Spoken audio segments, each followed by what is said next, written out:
ಬೆಂಗಳೂರಿನಲ್ಲಿ ಕೋಗಿಲು ಲೇಔಟ್ ಬಳಿಕ ಇದೀಗ ಥಣಿಸಂದ್ರದಲ್ಲಿ ಅಕ್ರಮವಾಗಿ ಒತ್ತುವರಿ ಮಾಡಿಕೊಂಡಂತಹ ಮನೆಗಳನ್ನು ಡೆಮಾಲಿಷನ್ ಮಾಡುವಂತಹ ಕೆಲಸ ಎರಡನೇ ದಿನವಾದ ಇವತ್ತು ಕೂಡ ಮುಂದುವರಿತಾ ಇದೆ. ಆದರೆ ಅಲ್ಲಿನ ಸ್ಥಳೀಯರು ಮಾತ್ರ ಸರ್ಕಾರದ ವಿರುದ್ಧ ವಿಪರೀತ ಆಕ್ರೋಶ ವ್ಯಕ್ತಪಡಿಸ್ತಾ ಇದ್ದಾರೆ. ನಮಗೆ ಕನಿಷ್ಠ 1 ಗಂಟೆನೂ ಟೈಮ್ ಕೊಡಲಿಲ್ಲ ನೀವು ಅಂತ.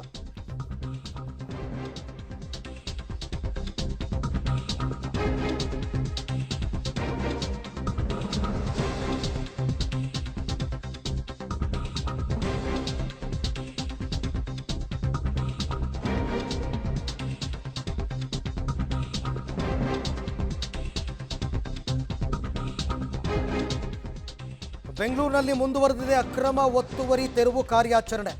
ಈಗ ಥಣಿಸಂದ್ರದಲ್ಲಿ ಎರಡನೇ ದಿನ ಕೂಡ ಮುಂದುವರೆದಿದೆ ತೆರವು ಕಾರ್ಯಾಚರಣೆ. ಅಕ್ರಮ ಒತ್ತುವರಿ ತೆರವು ಮಾಡ್ತಾ ಇರತಕ್ಕಂಥದ್ದು BDAದವರು. ಈ ಸರ್ತಿ ಪೊಲೀಸರ ಭದ್ರತೆಯಲ್ಲಿ ಒತ್ತುವರಿ ತೆರವು ಕಾರ್ಯ ನಡೀತಾ ಇದೆ. ಸ್ಥಳದಲ್ಲಿ ಒಂದು ರೀತಿ ಬಿಗುವಿನ ವಾತಾವರಣ. ಸಹಜ ಅಲ್ವಾ? ಇಲ್ಲಿ ಇರ್ತಕ್ಕಂಥವ್ರು ಬಹುತೇಕರು ಬಾಡಿಗೆ ಮನೆಯವರು.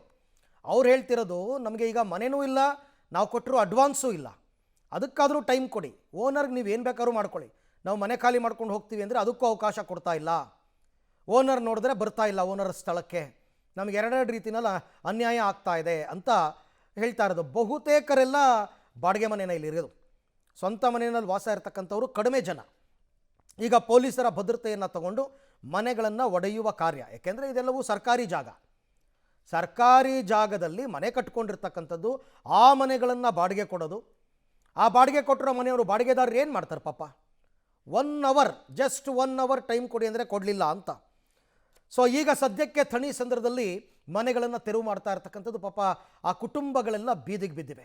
ರಾತ್ರಿ ಚಳಿಯನ್ನೂ ಲೆಕ್ಕಿಸದೆ ಪಾಪ ಅವರು ಅಲ್ಲಿ ಚಳಿಯನ್ನು ಕಳೆದಿದ್ದಾರೆ. ಒಂದು ರೀತಿ ನೈಟ್ ಅಡ್ವಾನ್ಸ್ ಹಣನೂ ಇಲ್ಲ, ಮನೆಯೂ ಇಲ್ಲ, ಪರದಾಡ್ತಾ ಇದ್ದಾರೆ ಜನ. ಮನೆಯಲ್ಲಿದ್ದೀವಿ ಇನ್ನೂ ಕೂಡ, ಆಗಲೇ ಬಂದು ತೆರವು ಮಾಡ್ತಾ ಇದ್ದಾರೆ. ನಮ್ಮ ಅಡ್ವಾನ್ಸ್ ಹಣವನ್ನು ಕೊಡಿಸಿದ್ರೆ ನಾವು ಬೇರೆ ಕಡೆಗೆ ಹೋಗ್ತೀವಿ ಅಂತ ಅವ್ರು ಹೇಳ್ತಾ ಇರೋದು. ರಾತ್ರಿ ಇಡೀ ಚಳಿಯಲ್ಲೇ ಕಾಲ ಕಳೆದಿದ್ದೀವಿ, ಪುಟ್ಟ ಮಕ್ಕಳಿದ್ದಾರೆ, ಆ ಮಕ್ಕಳನ್ನ ಎಲ್ಲೂ ಕರ್ಕೊಂಡು ಹೋಗೋದು ರಾತ್ರಿ ನಾವು ಅಂತ.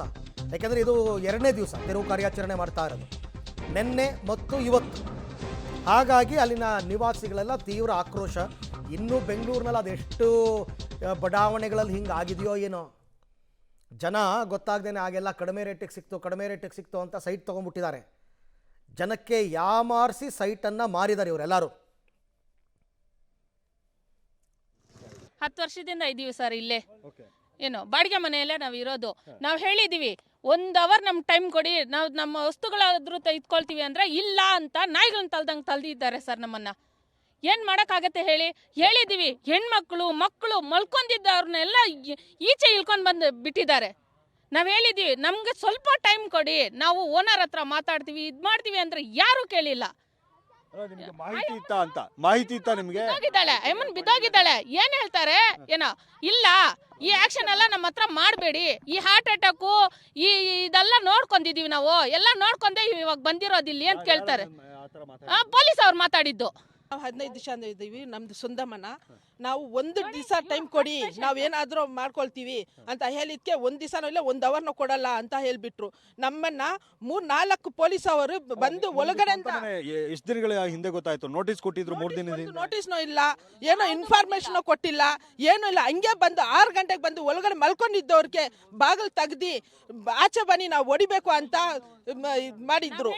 ಇಲ್ಲಿ ಸುಮಾರು 30 ವರ್ಷ ದಾಖಲೆ ಇದೆ. ಇಲ್ಲಿ 1995ನಲ್ಲಿ ಲ್ಯಾಂಡ್ ಲಾರ್ಡ್ ಯಾರಿದ್ದಾರೆ, ಮುನ್ನೇಸ್ವನಗೌಡ ಅಂತ, ಸರ್ವೆ ನಂಬರ್ 28/1, 28/2, ಟೋಟಲ್ 2 ಎಕರೆ 13 ಗುಂಟೆ ಇರೋದು. ಇದು 30 ವರ್ಷ ದಾಖಲೆ ಇದೆ ಇಲ್ಲಿ. ಇದು ಫಕೀರ್ ಲೇಔಟು ಮತ್ತು ವಸೀಂ ಲೇಔಟ್ ಅಲ್ಲ, ವಸೀಂ ಲೇಔಟ್ ಥರ ಯಾವುದು ಗೌರ್ಮೆಂಟ್ ಸರ್ಕಾರಿ ಜಾಗ ಇಲ್ಲ, ಪ್ರೈವೇಟಾಗಿ ಖರೀದಿ ಮಾಡಿರೋದು. ಇಲ್ಲಿ ಇವರು ಬೇರೆ ನೋಟಿಫಿಕೇಷನ್ ಆಗಿತ್ತು BDAಯಲ್ಲಿ. ನೋಟಿಫಿಕೇಷನ್ ಆದಮೇಲೆ ವಿತೌಟ್ ನೋಟಿಸ್ ಬಂದುಬಿಟ್ಟು ಅವರು ಡೆಮಾಲಿಷನ್ ಮಾಡ್ತಾರಂದರೆ ಅದು ಯಾವ ಥರ ಸರಿ ಸರ್? ಅದು ಆಮೇಲೆ ಇನ್ನೊಂದು ಏನಂದರೆ, ನೋಟಿಸ್ ಕೊಟ್ಟಿಲ್ಲ ಸರ್. ನೋಟಿಸ್ ಕೊಟ್ಟಿದ್ದರೆ ನಮ್ಮ ಹತ್ರ ಇತ್ತಾಯ್ತಲ್ವ. ಮತ್ತು ಇದು ಎಲ್ಲ ಪ್ಲ್ಯಾನ್ ಏನಂದರೆ, ಇಲ್ಲಿ ಪಕ್ಕ DK ಶಿವಕುಮಾರ್ ಅವ್ರದ್ದು ಜಾಗ ಇದೆ, 13 ಎಕರೆ ಇದೆ ಅವ್ರದ್ದು. ಅವ್ರಿಗೆ ರೋಡ್ ಆ್ಯಕ್ಸಸ್ ಇಲ್ಲ. ಹೆಣ್ಣೂರಿಂದ ಅವರು 100 ಅಡಿ ರೋಡ್ ಮಾಡ್ಕೊಂಡು ಬಂದವರು. ಇಲ್ಲಿಂದ ನಾಗವರವರೆಗೂ ರೋಡ್ ಇಲ್ಲ. ಅದಕ್ಕೆ ಈ ಸರ್ವೆ ನಂಬರ್ 28/1, 28/2 ಏನಿದೆ ಎಲ್ಲ ಹೊಡೆಬಿಟ್ಟು ಅವರು ರೋಡ್ಗೆ ಆಕ್ಸೆಸ್ ಮಾಡ್ತಾ ಇರೋದು, ಹೋಗೋಕ್ಕೆ ಬರೋಕ್ಕೆ. ಆಮೇಲೆ ಸರ್, ಸಮಸ್ಯೆ ಬಗ್ಗೆ ಹೇಳೋಕ್ಕೆ ಆಗ್ತಾಯಿಲ್ಲ, ಅಷ್ಟೊಂದು ಸಮಸ್ಯೆ ಆಗ್ತಾಯಿದೆ.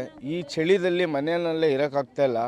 ಆದರೆ ಈ ಸರ್ಕಾರ ಮಕ್ಕಳಿಗೆ ಹೆಂಗಸರಿಗೆಲ್ಲ ರೋಡಿಗೆ ತಂದಿದೆ. ಐಷಾರಾಮಾಗಿ ಎ ಸಿ ರೂಮ್ನಲ್ಲಿ ಇವರೆಲ್ಲ ಇದ್ದು ಅಮಾಯಕರಿಗೆಲ್ಲ ರೋಡಿಗೆ ತಳ್ಳಿದ್ದಾರೆ. ಈ ಸರ್ಕಾರ ಏನು ತಾಯಿಗಳು ಕಣ್ಣೀರು ಹಾಕ್ತಾ ಇದ್ದಾರೆ, ಇದೆಲ್ಲೂ ಹೋಗಲ್ಲ. ಈ ಶಾಪ ಈ ಸರ್ಕಾರಕ್ಕೆ ತಟ್ಟುತ್ತೆ ಮತ್ತು ಇದು ಅವ್ರಿಗೆ ಬರುತ್ತೆ ಅಂತ ನಾನು ಹೇಳಕ್ಕೆ ಇಷ್ಟಪಡ್ತೀನಿ. ಇಲ್ಲಿ ಬೆಂಗಳೂರಿನಲ್ಲಿ ಎಷ್ಟೊಂದು ಅಪಾರ್ಟ್ಮೆಂಟ್ಗಳು ಇಲ್ಲಿಗೆಲ್ಲ ಕಟ್ಟಿದ್ದಾರೆ, ಗೌರ್ಮೆಂಟ್ ಜಾಗದಲ್ಲಿ ಕಟ್ಟಿದ್ದಾರೆ. ಇವ್ರಿಗೆ ಅದಕ್ಕೆ ಧ್ವಂಸ ಮಾಡಿ. ಈ ಬಗ್ಗೆ ಮತ್ತಷ್ಟು ಮಾಹಿತಿ ನನ್ನ ಕೊಲ್ಲಿಗ್ ಮಾದೇಶ್ ಅವರಿಂದ ಪಡ್ಕೊಳ್ಳೋಣ. ಮಾದೇಶ್, ಈಗ ಅವರು ಸರ್ಕಾರಿ ಜಾಗದಲ್ಲಿ ಅಕ್ರಮವಾಗಿ ಮನೆ ಕಟ್ಕೊಂಡಿದ್ದಾರೆ, ಡೆಮಾಲಿಷನ್ ಮಾಡ್ತಾ ಇದ್ದಾರೆ ಅಂತ ನಾವು ಅನ್ಕೋತಾ ಇದ್ದೀವಿ. ಬಟ್ ಸ್ಥಳೀಯರು ಬೇರೆನೇ ಕತೆ ಹೇಳ್ತಾ ಇದ್ದಾರೆ. 14 ಎಕರೆ ಜಾಗ ಡಿ ಕೆ ಶಿವಕುಮಾರ್ದಿದೆ, ಆ ಜಾಗಕ್ಕೆ ಹೋಗೋಕ್ಕೆ ರೋಡ್ ಇಲ್ಲ, ಅದಕ್ಕೋಸ್ಕರ ನಮ್ಮ ಮನೆಗಳನ್ನ ತೆರವು ಮಾಡಿಸ್ತಾ ಇದ್ದಾರೆ ಅಂತ. ಏನು ಕತೆ ಇದು ಅಂತ? ಅರವಿಂದ, 1996ರಲ್ಲಿ ಇಲ್ಲಿ ನಿವಾಸಿಗಳು ಖರೀದಿಯನ್ನು ಮಾಡಿರುವಂಥದ್ದು. ಸನ್ನೇಗೌಡ ಅನ್ನುವಂಥವ್ರು, ಅಂದರೆ ಮುನಿಸನ್ನೇಗೌಡ ಅನ್ನೋರು ಈ ಜಮೀನಿನ ಓನರ್ ಆಗಿರ್ತಾರೆ. 2.13 ಎಕರೆ ಜಮೀನನ್ನು ಅವರು ಮಾರಾಟವನ್ನು ಮಾಡ್ತಾರೆ ಅನ್ನುವಂಥದ್ದು. ಆಗ ಖರೀದಿ ಮಾಡಿರುವಂಥವ್ರು ಇವರೆಲ್ಲರೂ ಕೂಡ. ರಿಜಿಸ್ಟ್ರೇಷನ್ ಆಗಿದೆ, ನಮಗೆ ಎಲ್ಲ ಡಾಕ್ಯುಮೆಂಟ್ಗಳೆಲ್ಲವೂ ಕೂಡ ಇದೆ. ಆದರೂ ಏಕಾಏಕಿ ಈ ರೀತಿಯಾಗಿ BDA ನಮ್ಮ ಆಸ್ತಿ ಇದು, ನಮಗೆ ಅಕ್ವೈರ್ ಆಗಿದೆ ಅನ್ನುವಂಥ ಮಾತನ್ನು ಹೇಳ್ತಾ ಇದ್ದಾರೆ. ಅದು ಎಷ್ಟು ಸರಿ ಅನ್ನುವಂಥದ್ದೇ ಈಗ ಪ್ರಶ್ನೆ. 2004ರಲ್ಲಿ ಒಂದ್ಸಲಿ ಇದೇ ರೀತಿಯಾಗಿ ಮಾಡಿದ್ರು. 2004ರಿಂದ ಇದು ಅಕ್ವೈರ್ ಆಗಿದೆ ಅಂತ ಹೇಳ್ತಾರೆ. ಅಲ್ಲಿಂದ ಇಲ್ಲಿವರೆಗೂ ಕೂಡ ಒಂದು ಸಣ್ಣ ಬೋರ್ಡ್ ಕೂಡ ಹಾಕಿಲ್ಲ. ಇವರು ಬೇಕು ಅಂತಲೇ ಈಗ ಅಂದರೆ ರಾಜಕೀಯದವರು ಇಲ್ಲಿ ದಾಳವನ್ನು ಉರುಳಿಸ್ತಾ ಇದ್ದಾರೆ. ಅವರು ಇಲ್ಲಿ ಅವರ ಜಮೀನಿರುವಂಥ ಕಾರಣದಿಂದಾಗಿ ಅದಕ್ಕೆ ರಸ್ತೆ ಬೇಕು, ಅದಕ್ಕಾಗಿ ನಮ್ಗೆ ಈ ರೀತಿಯಾಗಿ ಹಿಂಸೆ ಕೊಡ್ತಿದ್ದಾರೆ, ನಮ್ಮನ್ನೆಲ್ಲರನ್ನೂ ಕೂಡ ಹೊರಗಡೆ ಹಾಕ್ತಿದ್ದಾರೆ ಅನ್ನುವಂಥ ಆರೋಪವನ್ನು ಇಲ್ಲಿನ ಸ್ಥಳೀಯರು ಮಾಡ್ತಾ ಇರುವಂಥದ್ದು. ಎಲ್ಲ ರೀತಿಯಂಥ ಡಾಕ್ಯುಮೆಂಟ್ಗಳಿದ್ದಾವೆ. 1996ರಿಂದ ನಾವಿಲ್ಲಿ ಬದುಕ್ತಾ ಇದ್ದೀವಿ. ಈಗ ಏಕಾಏಕಿ ನಮ್ಮದು ಅಂತಂದರೆ ಹೇಗೆ ಇದನ್ನು ನಾವು ಒಪ್ಪೋದು? ನಾವೆಲ್ಲ ದುಡ್ಡು ಕೊಟ್ಟು ಖರೀದಿ ಮಾಡಿದ್ದೀವಿ. ಇದೇನೋ ಕೋಗಿಲು ಬಡಾವಣೆಯಲ್ಲಿ ಆಯ್ತಲ್ಲ ಆ ಥರ ಸರ್ಕಾರಿ ಒತ್ತುವರಿ ಭೂಮಿ ಅಲ್ಲ ಇದು.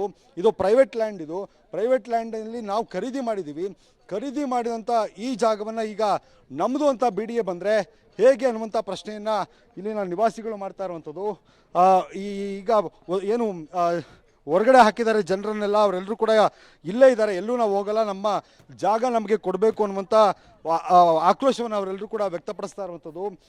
ಈಗ ಇಲ್ಲೇ ವ್ಯವಸ್ಥೆ ಅಂದರೆ ಊಟದ ವ್ಯವಸ್ಥೆಯನ್ನು ಹಾಗೆ ತಿಂಡಿ ವ್ಯವಸ್ಥೆಯನ್ನು ಇಲ್ಲಿ ಮಾಡಿರುವಂಥದ್ದು. ಅದನ್ನು ಹೊರತುಪಡಿಸಿದ್ರೆ ಜನ ಒತ್ತುವರಿ ತೆರವು ಮಾಡೋದಕ್ಕೆ ಈಗ ಬಿಡ್ತಾ ಇಲ್ಲ. ಪೊಲೀಸರ ಸಂಖ್ಯೆ ಕೂಡ ಹೆಚ್ಚಾಗಿದೆ, ಭದ್ರತೆಯನ್ನು ಹೆಚ್ಚು ಮಾಡಿದ್ದಾರೆ. ಆದರೂ ಯಾವ ಕಾರಣಕ್ಕೂ ನಾವು ಮತ್ತೆ ಯಾವ ಮನೆಗಳನ್ನು ಕೂಡ ಹೊಡೆಯೋದಕ್ಕೆ ಬಿಡೋದಿಲ್ಲ ಅನ್ನುವಂಥ ಆಕ್ರೋಶವನ್ನು ಜನ ವ್ಯಕ್ತಪಡಿಸ್ತಾ ಇರುವಂಥ ಹಿನ್ನೆಲೆಯಲ್ಲಿ ಪೊಲೀಸರ ಭದ್ರತೆ ಕೂಡ ಹೆಚ್ಚಾಗಿದೆ.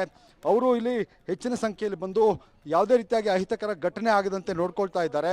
ಒಟ್ಟಾರೆ ಇದು ರಾಜಕೀಯ ನಾಯಕರೊಬ್ಬರ ಜಮೀನಿಗೆ ದಾರಿ ಮಾಡಿಕೊಡುವಂಥ ಪ್ರಯತ್ನವನ್ನು BDA ಮಾಡ್ತಿದೆ ಅನ್ನುವಂಥ ಆಕ್ರೋಶವನ್ನು ಇಲ್ಲಿನ ಜನ ವ್ಯಕ್ತಪಡಿಸ್ತಾ ಇರುವಂಥದ್ದು. ಅದು ಎಷ್ಟರ ಮಟ್ಟಿಗೆ ನಿಜ ಅಥವಾ ಏನು ಅನ್ನುವಂಥದ್ದು ಗೊತ್ತಿಲ್ಲ. ಆದರೆ ಸಂಬಂಧಪಟ್ಟಂಥ ಇಲಾಖೆ ಆಗಿರ್ಬೋದು, ಅಧಿಕಾರಿಗಳು ಇದು ಯಾರಿಗೆ ಸೇರಿದ ಜಾಗ ಅನ್ನುವಂಥದ್ದನ್ನು ಹೇಳಬೇಕಾಗತ್ತೆ. Aravind, okay, thank you. ತಮ್ಮೆಲ್ಲ ಮಾಹಿತಿಗೆ ಮಾದೇಶ್ ಧನ್ಯವಾದ. ಏನು ಸತ್ಯ ಅಂತಕ್ಕಂಥದ್ದು ಇನ್ನು ಮುಂದಷ್ಟೇ ಗೊತ್ತಾಗಬೇಕಾಗಿದೆ. ಬಟ್ ಮನೆ ಕಳ್ಕೊಂಡವ್ರ ಕಷ್ಟ ಪಾತ್ರ ಹೇಳುತ್ತೀರದ್ದು. ಈಗ ಅವ್ರಿಗೇನು ಮಾಡಿಕೊಡ್ತಾರೆ? ಪರ್ಯಾಯ ವ್ಯವಸ್ಥೆ ಆಗತ್ತಾ ಇಲ್ವಾ? ಹಾಗಾದರೆ ಇವರೆಲ್ಲ ಎಲ್ಲಿಗೆ ಹೋಗಬೇಕು? ಈ ಪ್ರಶ್ನೆಗಳು ಮುಂದುವರಿತಾ ಇದೆ.